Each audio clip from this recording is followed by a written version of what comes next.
Welcome to Drunk Bible Study. This show's mission is to read every single word of the greatest story ever told. A warning to our listeners, the hosts of this show are sinners, but they're doing their best. There will be drinking and there may be some swears. They did say they'd try to keep it clean, but I wouldn't put my money on it.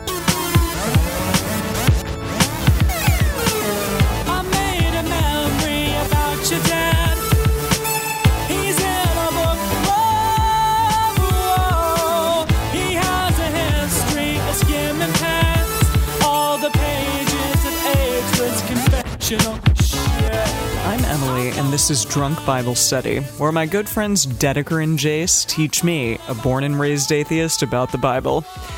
So, Jace and Dedeker, how are you today? Well, I'm a little bit more drunk than when we started recording this morning, so... Ditto. Yeah. I'm feeling good. I'm feeling the spirit. You feeling the spirit? Of Bible reading. Yeah, yeah. Pretty excited about it. Yeah. I'm excited because today is our last day in Genesis for a little while. Oh, is it? Oh, Yeah. shoot. We're We're going to ask, what are we reading today? Well, we're reading chapters 8, 9, 10, and 11 of Genesis. Wow. And then we're going to take a break to talk about Job for a while before we get back into the history of the family line of Moses and Abraham and all those guys. All those people. Yeah. Shit. So enjoy it. Enjoy this Genesis while you can. Yeah. Yeah. Wait, is the book of Job much later in the Bible in terms of like where it is? It's a good like 10, 11, 12 books later, but chronologically written a lot earlier. Not just written, but like takes place. Also takes place a lot earlier. Yeah. Because we're doing the Bible in chronological order instead of in book order. Okay. Right. So we're following a reading plan that kind of jumps around between, mostly just jumps from book to book, but occasionally, like we're doing right here, because Genesis has these two sections that's like the primeval history and then the ancestral history, that this kind of gets inserted in between those. Okay. Is where Job's going to go. Great. But before we get to that, where did we leave off last time, Emily? What happened last time? Because if I recall, we're leaving our boy Noah hanging. Yeah, he's in the water, right? Well, Noah is in the water. Well, hang on, because we went, even before Noah, stuff happened last week. Yeah, you're right. Cain and Abel. Yeah. And so Cain killed his brother Abel randomly. It was really random. I'm sorry. Like, it was just like, and then Cain killed his brother Abel. And then Cain was like not sentenced to die. He was just, he like got this mark. And then God was like, well, what was it? 7 something? There were 7. What? What was it? It was like 7. He will have to be punished 7 times. No, that wasn't it. I don't know. It was Opposite something of about the that number 7. What? Is that if anyone tries to kill him, they will get punished 7 times over. Okay. But then later it was some guy was like 77 times over. His like descendant. Yeah, his descendant. I forget which so one. there were a shit million descendants. There were a shit million, yes. Yes, it was so many, and I don't remember any of their names. It was like Zula and various other names. Well, and remember that the mark of Cain is the thing that made it so people couldn't kill him. That's true. That the curse so therefore was that, he was a vampire.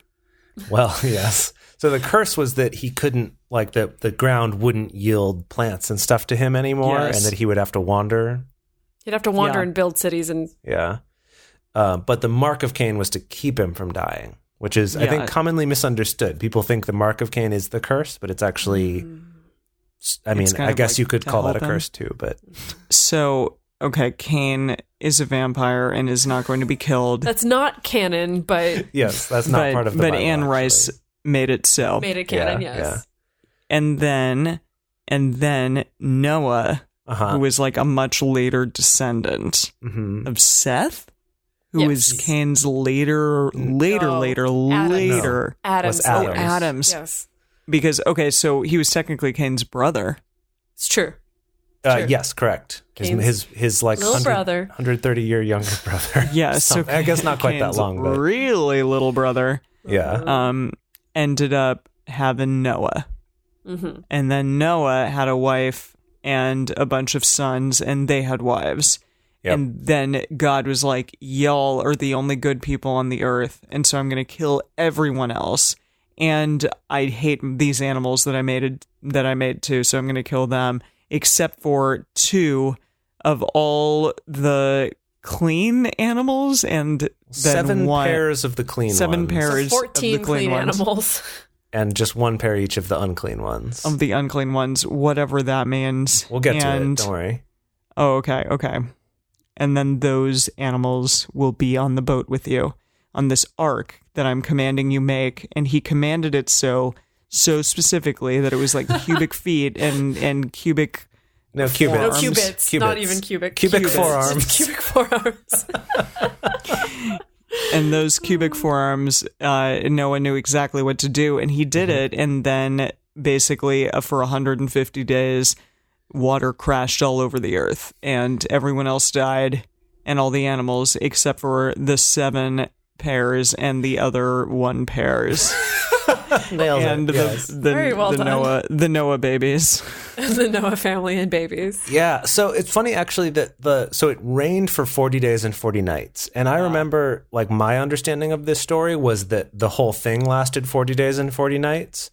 But it's actually, that's just the like flooding, but then it stays flooded for 150 days, which was that very last line of the last chapter that we read last time. Okay, so it rains that time and then it's still flooded and then the waters proceed. Yeah. Spoilers. Yeah, spoiler alert. Okay.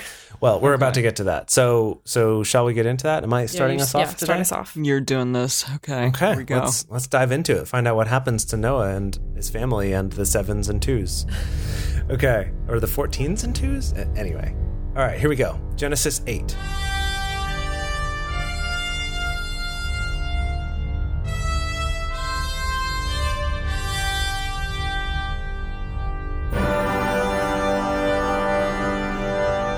But God remembered Noah and all the wild animals and all the livestock that were with him in the ark, and he sent a wind over the earth, and the waters receded. Sorry, I'm already going to cut you off because I just love that God remembered Noah, and he's like, oh right. Shit. Oh, Noah. Oh, man. Oh, I forgot about that guy. Whoops. I didn't read it that way. I didn't interpret it that way at all, but that's really funny. It's like, oh, dang. Oh, right. Okay. All right. Sorry, Noah. I'm gonna take care of you. Hey, bro. Noah. So then he sent a wind, which is the natural antidote for water. Now, whoosh. Now the springs of the deep and the floodgates of the heaven had been closed, and the rain had stopped falling from the sky. The water receded steadily from the earth. At the end of the 150 days, the water had gone down. And on the 17th day of the 7th month, the ark came to rest on the mountain of Ararat, or Ararat, as we say in the U.S. Which I believe is now in modern day either Turkey or Armenia. It's Armenia. Oh, in Armenia. Yeah. Okay. Yes, because when I was staying with my host family, when I did my study abroad in Russia, they were an Armenian family, and the desktop background of my host brother was Mount Ararat. Yeah.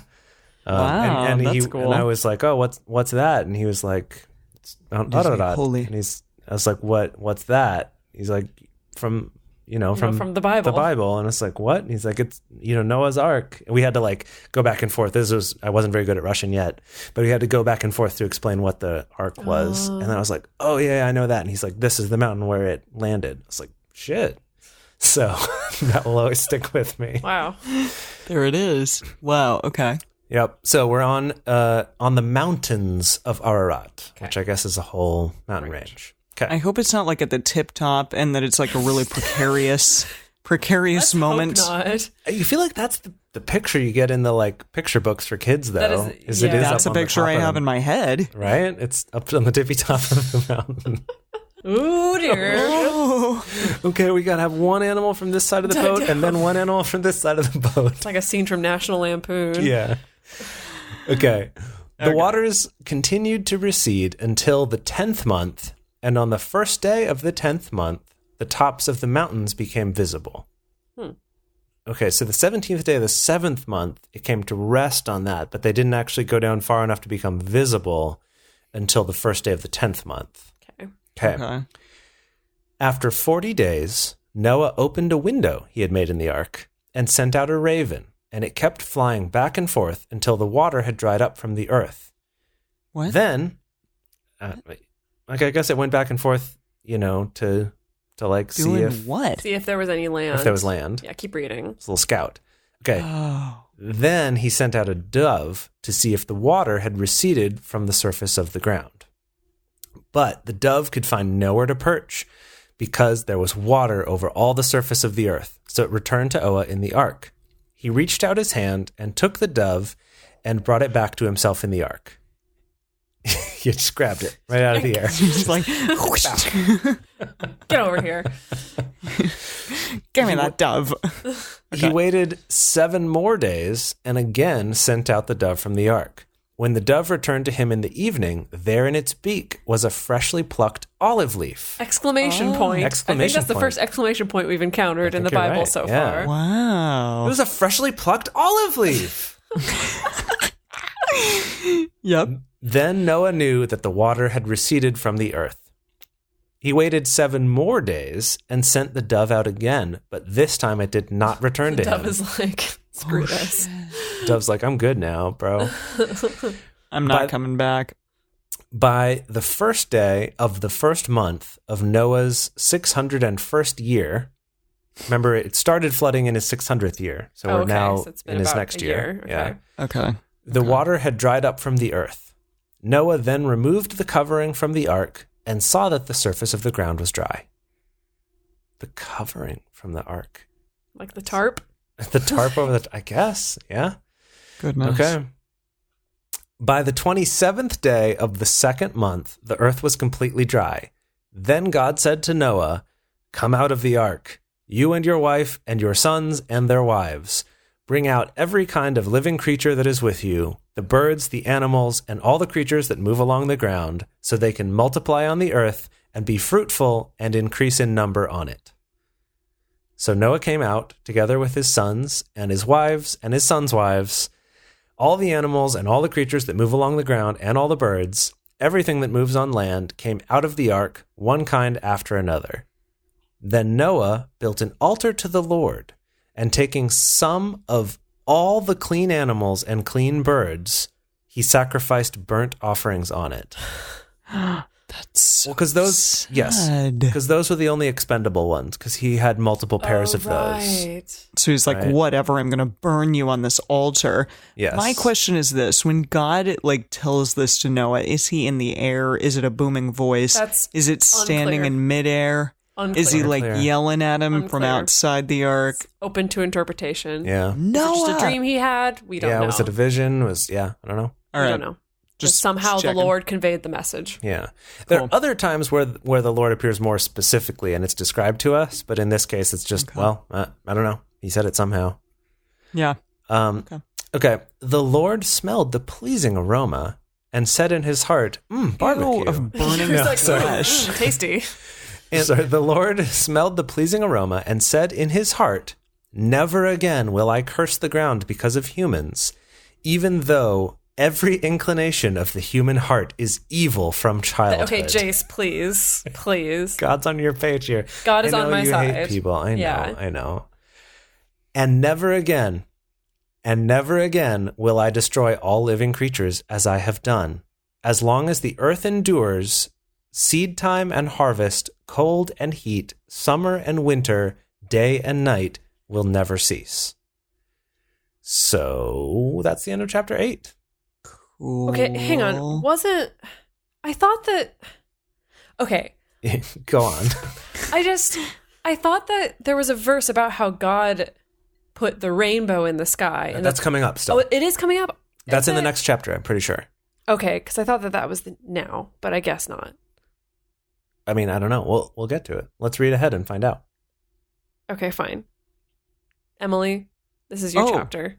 Oh, okay. Here we go. Okay, Genesis 9. God's covenant with Noah. Then God blessed Noah and his sons, saying to them, "Be fruitful and increase in number and fill the earth." So basically it's like, have sex, Noah. Enjoy. Mm-hmm. Okay.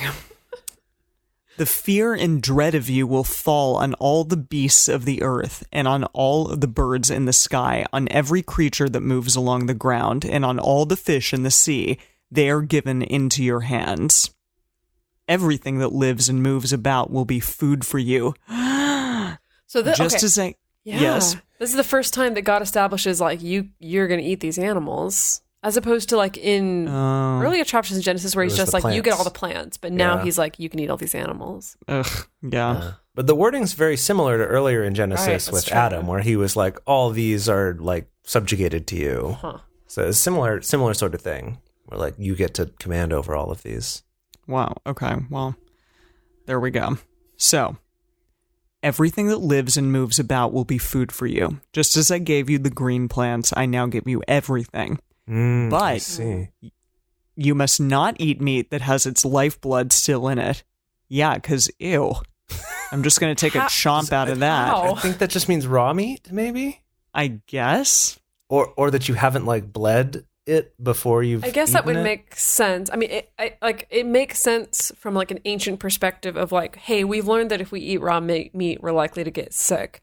So we kind of wrap this up into one of our laws / rules / commandments from God. God told us to do it, yeah. God told us you don't eat anything that still has the blood in it. Well, and that's the justification I've heard for a lot of the laws we're going to get into later in the book of Leviticus. Right. Is of that just it's keeping you healthy and safe. Yeah. Okay. All right, so, and for your lifeblood, I will surely demand an accounting. I will demand an accounting from every animal. And from each human being, too, I will demand an accounting for the life of another human being. Okay. Wait, what? And accounting, like, you got to have your books all balanced and... I guess, like, you have to account for the humans you kill and the animals you eat? Is it kind of a... Is it just saying that he wants regular sacrifices? I wonder if it's about that, yeah. I don't know. Wait, keep reading. Okay. Whoever sheds human blood, by humans shall their blood be shed, for in the image of God has God made mankind. As for you, be fruitful and increase in number, multiply on the earth and increase upon it. Okay, so it's just that, like, if you kill someone, you're going to pay for it. So, okay, I guess it's in contrast to how God sees how evil human beings are, and he's like, we're not doing this again. Like, if you're evil, if you kill someone, you're going to be punished for it. Yeah, right? and it reminds me to speak like historically, this reminds me of the Code of Hammurabi. Yes. Right? Yeah. That the Code of Hammurabi is where the whole eye for an eye kind of thing was first like codified by humans, and this seems like a very similar thing. Is that big text in like stone? That's the Rosetta Stone. No. Well, this one was probably also in stone, to be fair. I'm thinking that I saw it in the Louvre. Oh, maybe. Maybe. Well, the Code of Hammurabi is significant because it's the first, like the oldest code of laws ever written down that we've discovered. No, I did see it. See it. Okay. That's cool. Yeah, it so was anyway, cool. This is very similar, though, where it was this early code of laws that was basically that. It's like, if you do this thing to Code someone... of law. Yeah. In ancient Mesopotamia, dating back to 1754 BC. Yeah. Interesting. Yeah. Yeah. So what's interesting about this is that supposedly Genesis was written anywhere from 10 to 5,000, or from 10,000 to 5,000 BC. So this would predate that. However, like when this was actually written down versus when it was first told is the Fuzzy. question. But yeah, anyway, sorry, a little history fun.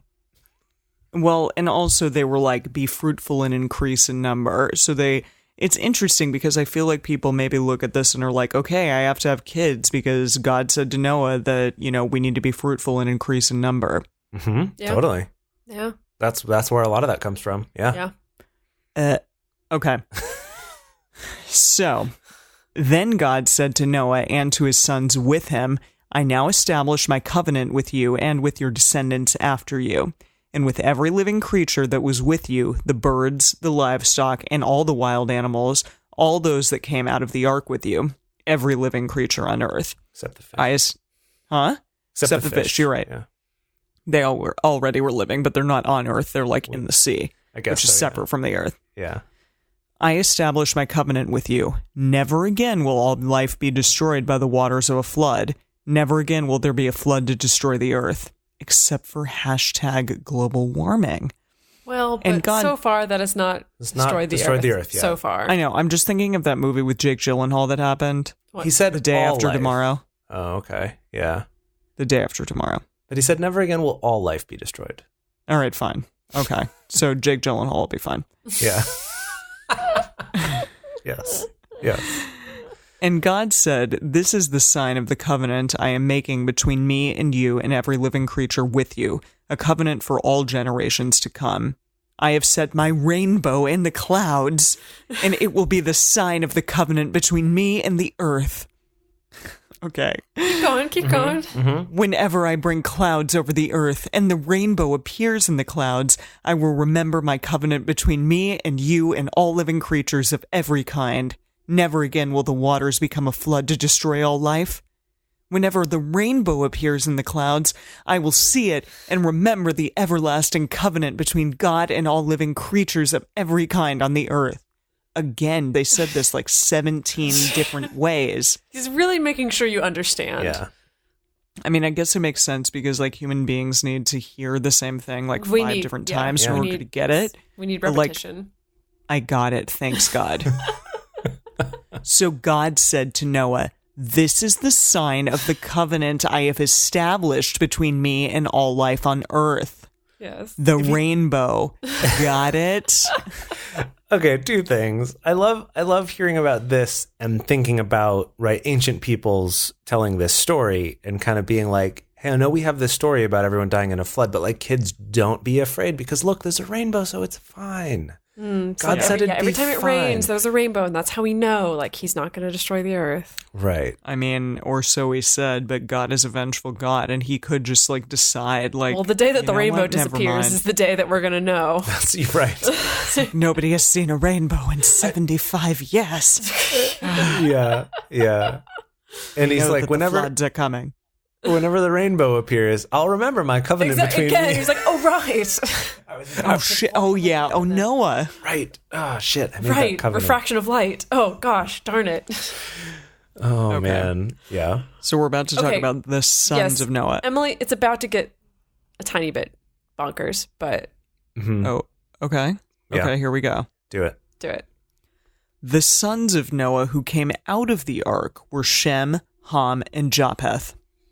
Ham was the father of Canaan. Canaan. Well, Canaan. that's how I was taught. Canaan. Like the land of Canaan. Yeah. Is, Canaan. Canaan. Okay, Canaan. These were the 3 sons of Noah, and from them came the people who were scattered over the whole earth. Noah, a man of the soil, proceeded to plant a vineyard. When he drank some of its wine, he became drunk and lay uncovered inside his tent. Okay.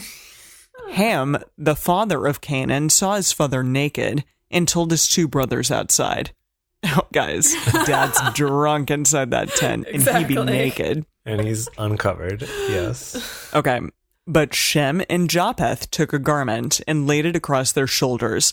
Then they walked in backward and covered their father's naked body. I can just like see this in my mind's eye being like, Right. dee-dee-dee-dee-dee-dee.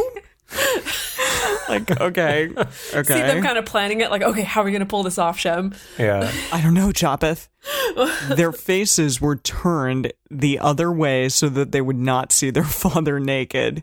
Who cares? Like, they all have the same anatomy, Well, is all that remember, I'm saying. we learned to be ashamed of our nakedness back in the first episode. Yeah. Well, these people are really ashamed. Yeah. yeah. When Noah awoke from his wine and found out what his youngest son had done to him, he said, "Cursed be Canaan! The lowest of slaves will he be to his brothers." Well, that's not very nice. I know, right? Yeah. He I also want to talk said- about this later after we finish Yeah, the yeah. chapter. All right, I'm almost done. He also said, "Praise be to the Lord, the God of Shem." Who's Shem? His other son. One of his sons. Shem. Shem, yeah, Ham, and Shem. Japheth. Yeah. The God of Shem. May Canaan be the slave of Shem.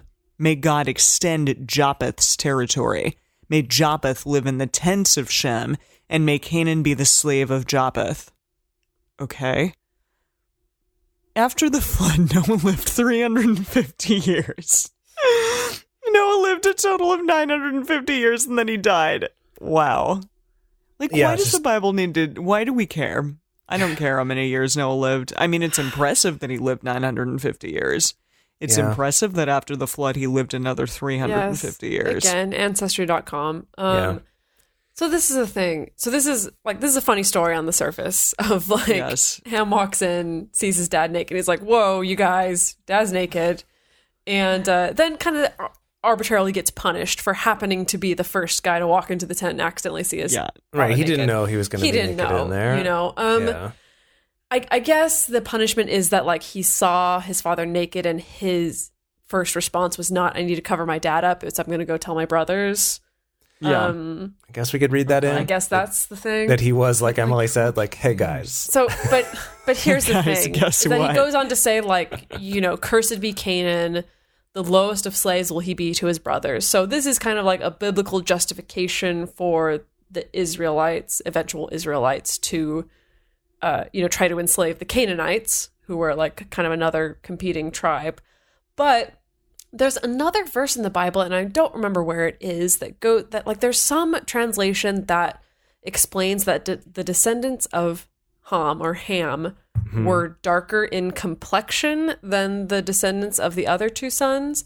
And this has been used historically as a biblical justification for slavery of African people. That's unbelievably awful. Really messed up and really awful, but it has been used in the past. That's interesting because in my research about Cain and Abel from the last episode, the mark of Cain has also been attributed to a darker skin and was also used as a justification for slavery, for the African slave trade at different points. So I don't want to stay on that too long because that's just so depressing and awful and wrong and incorrect and not good. But to bring in a positive note, I am happy that Noah, they survive this over a year of being trapped on a boat and they finally land and they are establishing a new people, and his first thing he wants to do is plant a vineyard, make some wine.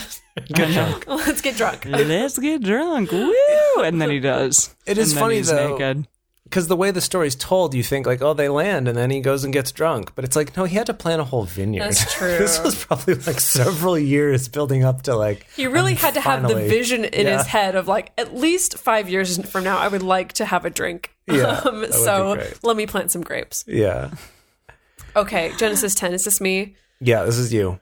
Oh, goodness. Okay, from reading ahead, I know that this is going to be another slog through genealogy. So let's just try to get through it. Okay. As quickly as possible. Okay, Genesis 10, the Table of Nations.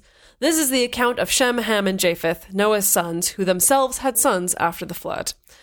The sons of Japheth, Gomer, Magog, Madai, Javan, Tubal, Meshech, and Tiras. Could we go back to Gomer? Oh my God. Tubal? You have an issue with Gomer? I really like Gomer. Like Gomer Pyle, the old sitcom? I think that's what it makes me think of. Okay. Yeah.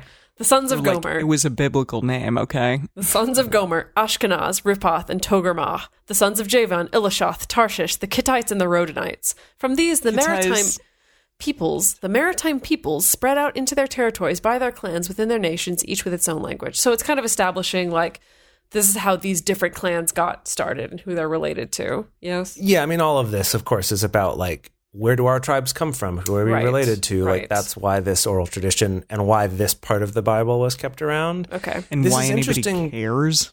It's interesting, though, from these, the maritime peoples spread out into their territories. Pirates? Well, that they were Maritime seafaring law? peoples, that in sort of early human history, there's this sort of tribe of people or culture of people called the Sea People.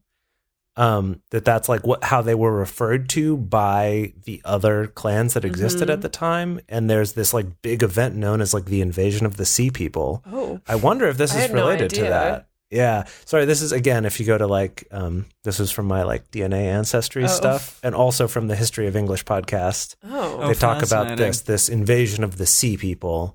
And I wonder if this is related. I actually don't know if it seafaring is. People that, Yeah, there were some of the earlier seafaring people who came and invaded a lot of places. Interesting. So we got pirates in the Bible early on. I guess so. Great. I don't know. Love it. Yeah. Pirates / Vikings, maybe.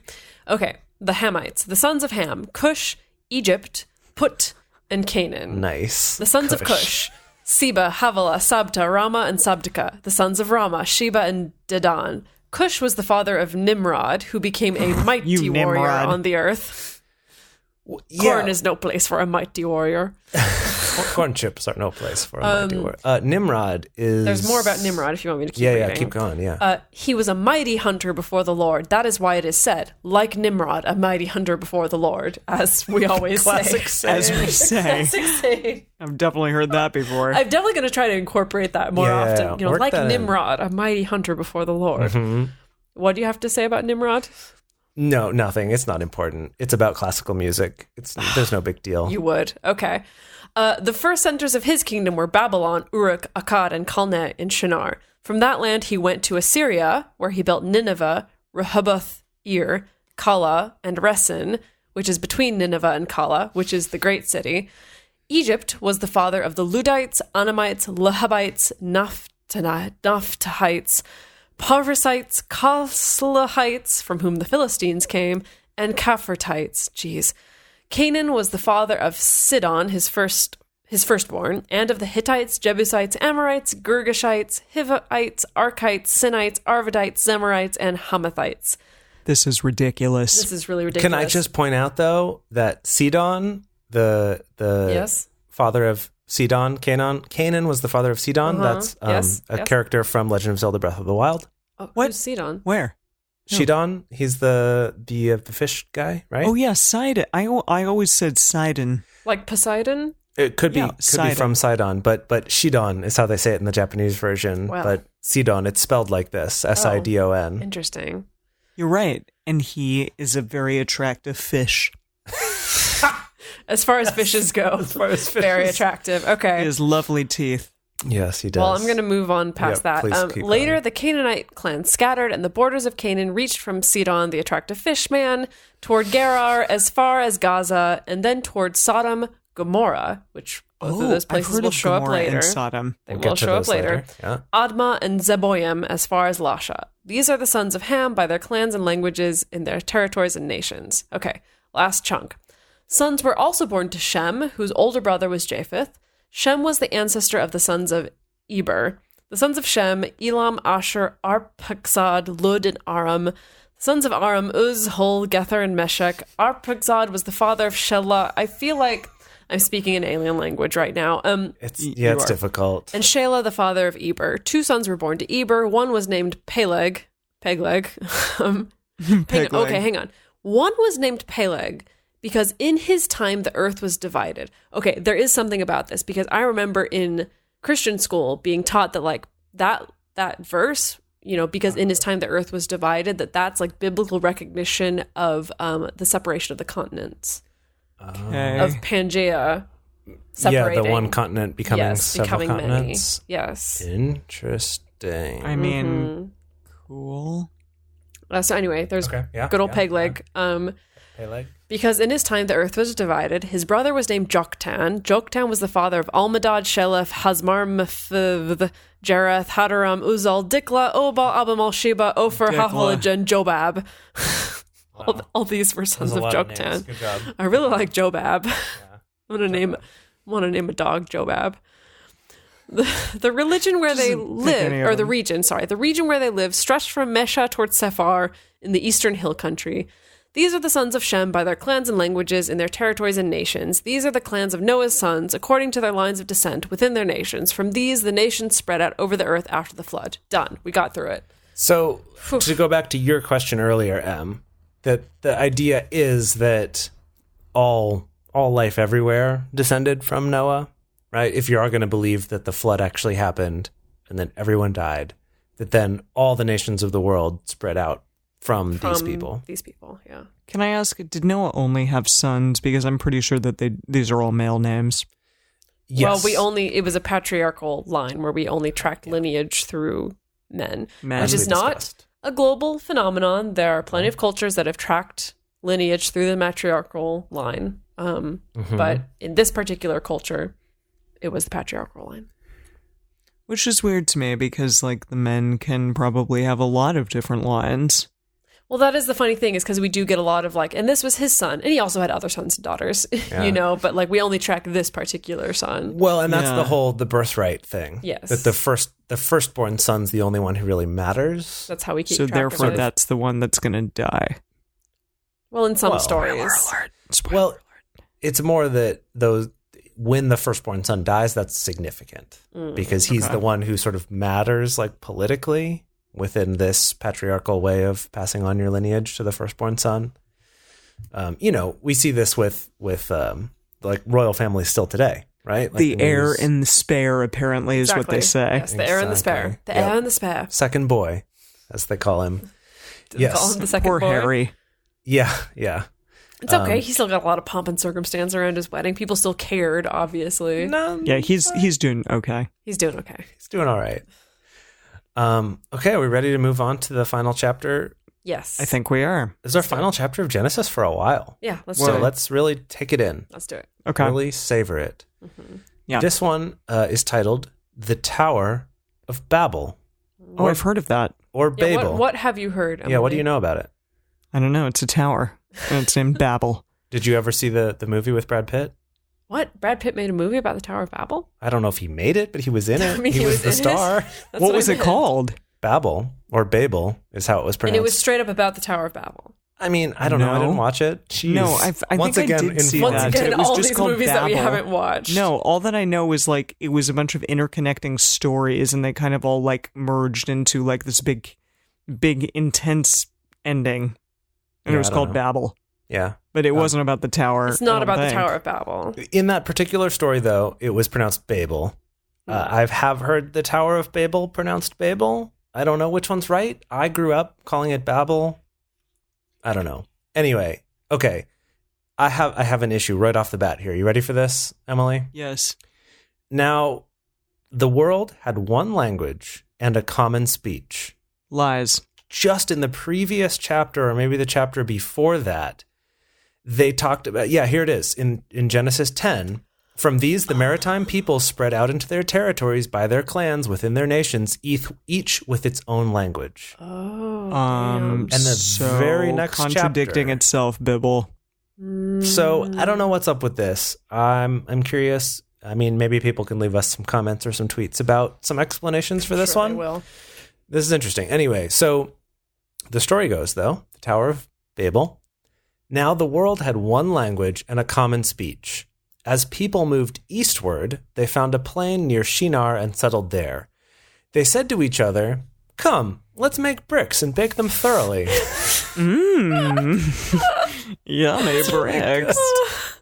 I'm going to say that to you now when we're making dinner. I'll be like, come, let's put some noodles in a wok and Bake fry them up thoroughly. Yeah. Come, let's make bricks and bake them thoroughly. They used bricks instead of stones and tar for mortar. I think this is significant because they're using bricks now instead of They're just manufacturing stones. brick. Yes, Okay. yes, we're Okay. creating our first building materials Okay. intentionally. Then they said, "Come, let us build ourselves a city with a tower that reaches to the heavens so that we may make a name for ourselves. Otherwise, we will be scattered over the face of the whole earth."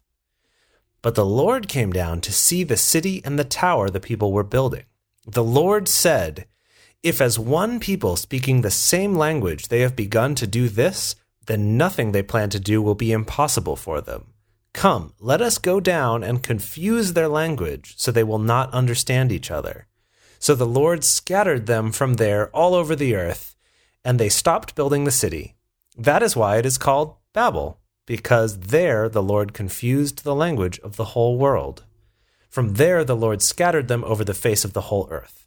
Right? Like we all spoke one language, and God was like, no, too much power. I call a monopoly. I'm going to split up this monopoly by making you all speak different languages. God just sounds like he has some serious attachment issues here, honestly. I mean, Maybe some insecurity. some insecurity for sure. Okay, So this is the reason why I'm invested 10 years into trying to learn freaking Japanese. yeah, if God hadn't done this, you wouldn't have needed to because we all would have Gosh. spoken the same language. Jeez. Well, there we are. This is super interesting too. Like I said, I've recently been listening to the History of English podcast and how at least for English and all of the both Latin and Germanic languages that all branched off from this Proto-Indo-European language, there are a lot of parallels here where like we did all speak one language originally at one point. In that particular area. In this part of the world, which to these people writing this is the only world they knew. World. That's true. Right? That's true. They didn't know of Asia, right? They hadn't been there. They had not been to Africa, well, at least not since much, much longer ago in their ancestry, not since they remembered that history. But anyway, that we had this Proto-Indo-European language from which grew Latin and Greek, from which grew, Germanic languages and Celtic languages, and then eventually French and English and, all of that. So it is interesting to see like kind of the analogy to more real life historical stuff going on. Yeah. Okay. Ready for some more family trees here? Okay. Nope. Just get through it as fast as you can. Well, no, because we're getting to our main man here. This is to Abram. Okay, but you still got to get through a bunch of like facts and figures and. Okay, here we go. Is it Abram or Abraham? Starts out as Abram. Starts out as Abram. Okay, here we go. From Shem to Abram. This is the account of Shem's family line. 2 years after the flood, when Shem was 100 years old, he became the father of Arphaxad. I don't know. And after he became the father of Arphaxad, Shem lived 500 years and had other sons and daughters. When Arphaxad had lived 35 years, he became the father of Shelah. After he became the father of Shelah, Arphaxad lived 403 years and had other sons and daughters. When Shelah had lived 30 years, he became the father of Eber. When he became the father of Eber, Shelah lived 403 years and had other sons and daughters. When Eber had lived 34 years, he became the father of Peleg. Another Peleg, another peg leg. Another Peleg. And after he became the father of Peleg, Eber lived 430 years and had other sons and daughters. When Peleg had lived 30 years, he became the father of Reu. After he became the father of Reu, Peleg lived 209 years and had other sons and daughters. Street Fighter? Street Fighter, yeah, definitely. Okay. No, this is R-E-U instead of R-I-U. Well, you don't know. Translation choices. Could be Ryu. Also, Ryu is a Japanese name in Street Fighter. And okay, anyway. Interestingly, that these people are having kids now in their 30s as opposed to in their 90s or 100s. How millennial of them. In their 600s. Noah. Yes. Adam.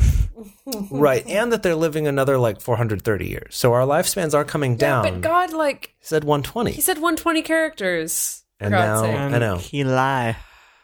It's maybe it was that, except for Noah's line, which lived after the flood. Yeah, maybe. Right? Okay, so when Reu had lived 32 years, he became the father of Serug. After he became the father of Serug, Reu lived 207 years, even less, and had other sons and daughters. When Serug had lived 30 years, he became the father of Nahor.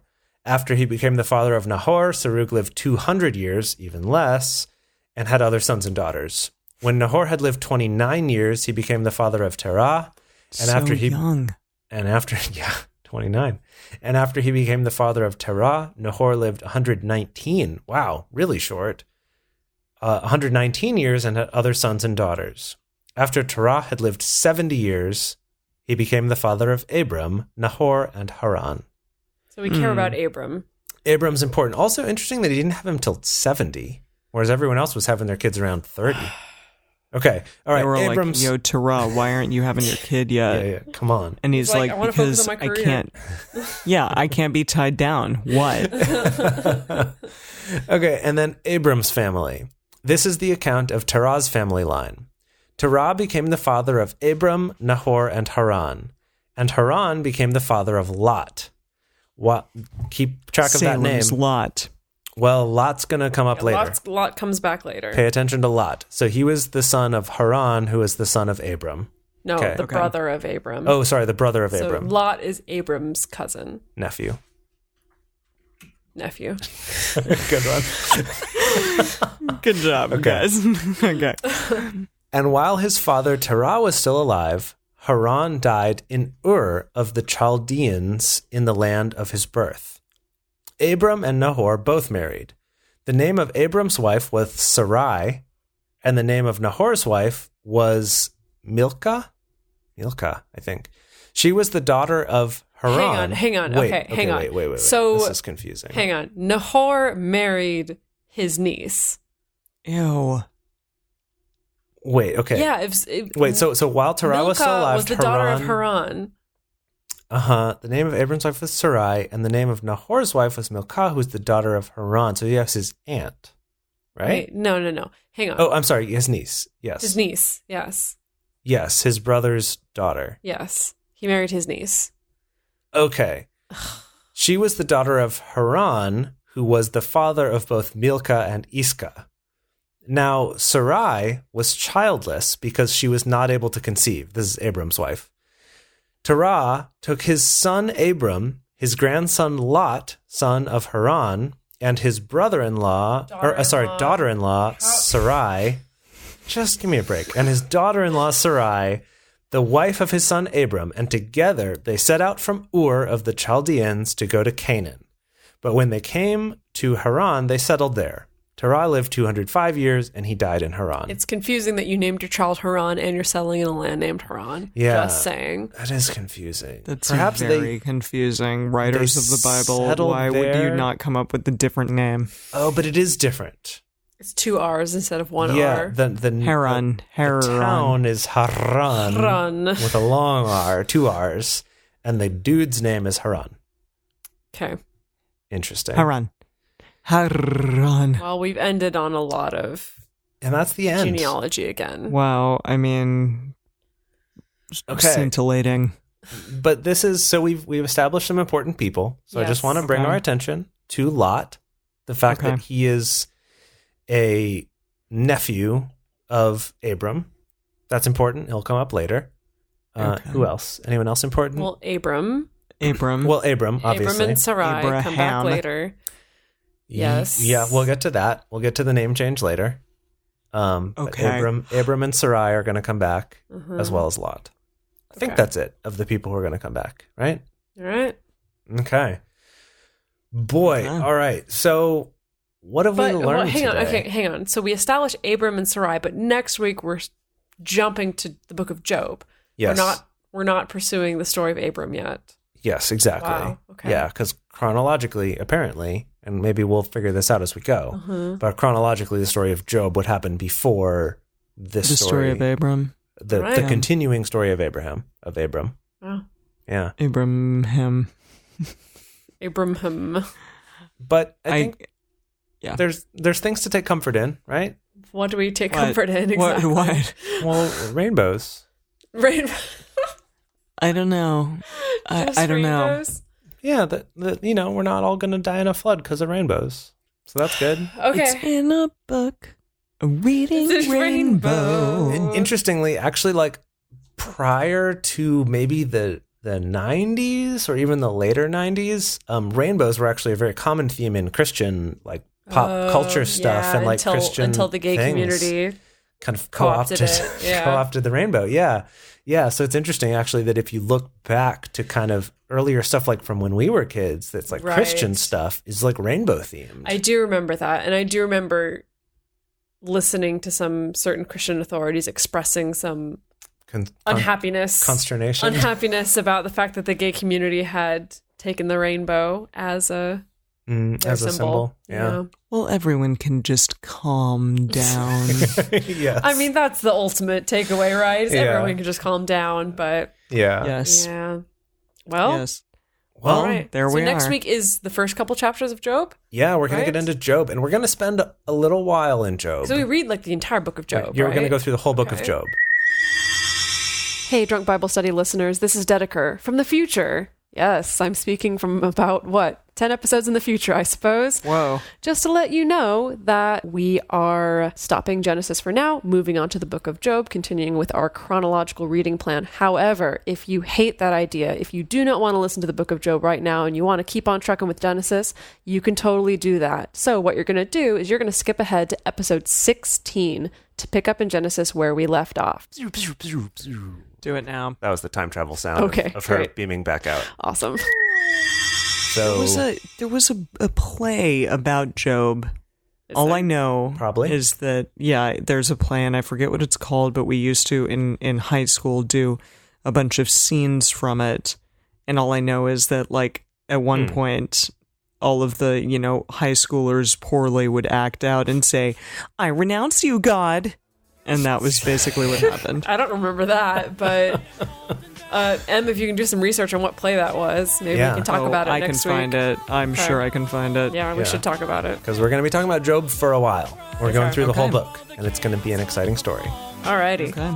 All right, well, see you all next week. Here we go. Yeah? Thank you for joining us for Bible study today. If you want even more Drunk Bible Study, including bonus episodes, new series, guest interviews, and more, become one of our patrons at patreon.com/drunkbiblestudy. If you enjoy the show, take a moment to subscribe and then write us a nice review on iTunes or Stitcher, letting other people know what you like about it. Find us on Twitter at Drunk Biblecast, on Instagram at Drunk Bible Study, or send us an email to info@drunkbiblestudy.com. Drunk Bible Study is created and produced by Emily Matlack, Jace Lindgren, and me, Dedeker Winston. Our theme song is Book Club by Josh and Anand from their album Home of the. The theme song for the Book of Genesis is Fanfare for Space by Kevin MacLeod. For more information, visit us at drunkbiblestudy.com. I made a memory about your dad. He's in a book club. Whoa. He's got a history of skimming past all the pages of ageless confessional